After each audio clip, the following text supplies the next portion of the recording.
বদনজরের রুকিয়ার গোসল করার নিয়ম। আমরা অনেক সময় বদনজরে পড়ে যাই। আল আইনু হাক্কুন, বদনজর এটা কিন্তু সত্য। যদি কারো বদনজর লেগে যায় আপনি কিভাবে বুঝবেন এবং কিভাবে এর থেকে বাঁচবেন আজকে প্র্যাকটিক্যালি আপনাদেরকে জানিয়ে দিব এবং আমলগুলো শিখিয়ে দিব। আল্লাহর প্রতি বিশ্বাস রেখে, আল্লাহর প্রতি ট্রাস্ট রেখে যদি আপনি পরিপূর্ণভাবে আমল করতে পারেন, ইনশাআল্লাহ আল্লাহ তাআলা এই বদনজর থেকে আপনাকে হেফাজত করবেন। অনেক সময় দেখা যাচ্ছে সুস্থ মানুষ অসুস্থ হয়ে গেছে। আপনার ছোট বাচ্চা খুব সুন্দর করে হাসাহাসি করে, ছোট বাচ্চা খাওয়া দাওয়া ঠিকমতো করতেছে, হঠাৎ করে খাওয়া দাওয়া বন্ধ করে দিয়েছে, শরীরে শুকিয়ে যাচ্ছে, মেয়েটা কথা শুনে না, অনেকের বিয়ে হচ্ছে না, এটা বদনজরের কারণে হতে পারে। কেননা আল আইনু হাক্কুন, বদনজর এটা সত্য। নবীজি সাল্লাল্লাহু আলাইহি ওয়াসাল্লামের জামানায় কিন্তু এরকম হয়েছিল।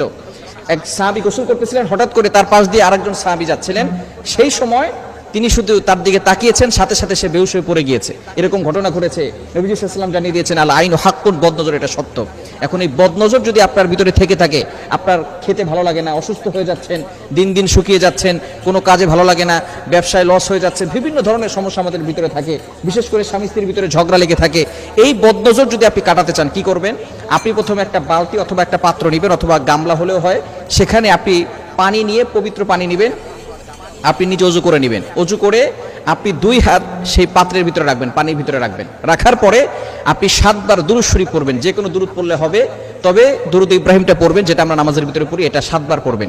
এরপরে 7 বার সূরা ফাতিহা পড়বেন, 7 বার আয়াতুল কুরসি পড়বেন, 7 বার সূরা কাফিরুন পড়বেন, 7 বার সূরা ইখলাস পড়বেন, 7 বার সূরা ফালাক পড়বেন, 7 বার সূরা নাস পড়বেন। এরপরে 7 বার আবার দুরূদ শরীফ পড়বেন। এরপরে আপনি হাতটাকে উঠিয়ে ফু দেওয়ার কোনো দরকার নাই, ওই পানি দিয়ে আপনি গোসল করে নেবেন। ইনশাআল্লাহ আল্লাহ পাক রব্বুল আলামিন আপনার বদনজর দূর করে দিবেন। খুবই চমৎকার একটি আমল। এই আমলটি করে অনেকে ফায়দা পেয়েছেন, আপনিও ফায়দা পেতে পারেন যদি পরিপূর্ণভাবে আমল করেন। তবে অবশ্যই আমাদেরকে খেয়াল রাখতে হবে, টয়লেটের ভিতরে ঢুকে এই আমল করতে যাবেন না। বিশেষ করে বর্তমানে আমাদের প্রত্যেকটা ঘরের সাথে সাথে অ্যাটাচড টয়লেট, অ্যাটাচড বাথরুম হওয়ার কারণে দেখা যাচ্ছে যে আমরা ওইখানে গোসল করি, ওইখানেই টয়লেট করি। বিশেষ করে যদি এরকম হয়, তাহলে আপনি বাহিরের থেকে, অর্থাৎ আপনার রুম থেকে এটা করে তারপরে আপনি সেখানে গিয়ে গোসল করতে পারেন, কোনো সমস্যা নাই। এই পানি দিয়ে গোসল করার পরে অন্য পানি দিয়েও আপনি গোসল করতে পারেন, কোনো সমস্যা হবে না। এভাবে যদি আপনি আমল করতে পারেন, অবশ্যই আপনি আল্লাহর পক্ষ থেকে উপকার পাবেন এবং কোরআনের যে একটা মুজিজা আছে, কোরআনের যে পাওয়ার আছে, এটা আপনি সচক্ষে দেখতে পারবেন যে আল্লাহ পাক রব্বুল আলামিন আপনাকে সকল ধরনের বদনজর থেকে হেফাজত করবেন। আর আয়াতুল কুরসি, 4 কুল, এগুলো 5 ওয়াক্ত নামাজের পরে আপনি পড়বেন। তাহলে কেউ ব্ল্যাক ম্যাজিক করে, জাদুটোনা করে আপনাকে কোনো ক্ষতি করতে পারবে না। অনেক সময় দেখবেন এই যে নামাজের পরে আপনি যদি আয়াতুল কুরসি না পড়েন, তাহলে কিন্তু আপনি বিপদে পড়ে যেতে পারেন। কারণ আয়াতুল কুরসি হচ্ছে জিন বলেন, ব্ল্যাক ম্যাজিক বলেন, কুফরি কালাম বলেন, সবকিছুর বড় মহা ওষুধ। সূরা বাকারার 255 নম্বর আয়াত, 3 নম্বর পারার 1 নম্বর পৃষ্ঠার 8, 9, 10, 11, 12, 13 নম্বর লাইনগুলোতে রয়েছে। এজন্য আমরা এই আমলটি বেশি বেশি করার চেষ্টা করব।